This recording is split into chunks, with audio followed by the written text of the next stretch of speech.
उनको पहचानिए, उनको लेके आइए और उनको आगे बढ़ने में मदद कीजिए।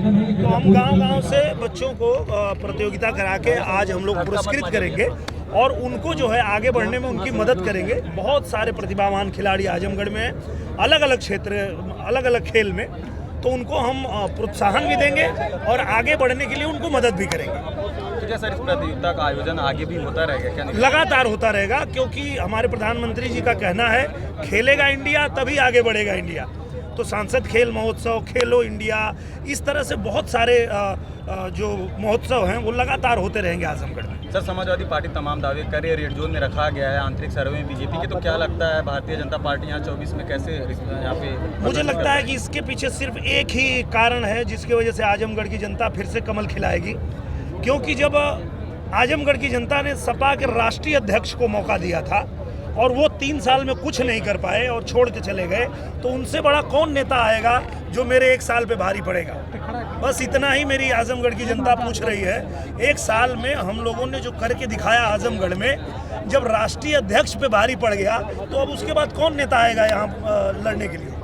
सर कुछ दिनों पहले अखिलेश यादव आजमगढ़ आए तो उनसे जब सवाल किया गया तो वो बहुभोज में, फ्रिज भोज में ऐसे वक्त पे आते हैं और ऐसे में नहीं आजमगढ़ आते हैं, तो उन्होंने क्रेडिट लिया है पूर्वांचल एक्सप्रेस वे का, तो आप इसको कैसे देखते हैं, क्या लगता है आपको? अखिलेश यादव जी को ये पता होना चाहिए कि कागज पे योजना बनाने से सड़क नहीं बनती है, उसके लिए ज़मीन खरीदना पड़ता है, अधिग्रहण करना पड़ता है, बनाना पड़ता है। तो वो कागज पे योजना बना के और उसको अपना बना लेंगे, ऐसा नहीं है।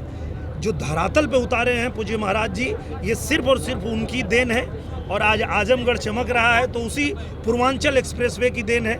और आजमगढ़ की अगर सारी सड़कें चमक रही है तो ये पूजनीय महाराज जी की देन है। एयरपोर्ट का क्रेडिट लेते हैं और कहते हैं कि यहाँ की जो डीएम हमको उतरने नहीं देते हैं, तो क्या लगता है कि ऐसा सत्यता है क्या? ऐसा है कि अखिलेश यादव जी की बहुत छोटी सोच है, छोटा दिल है।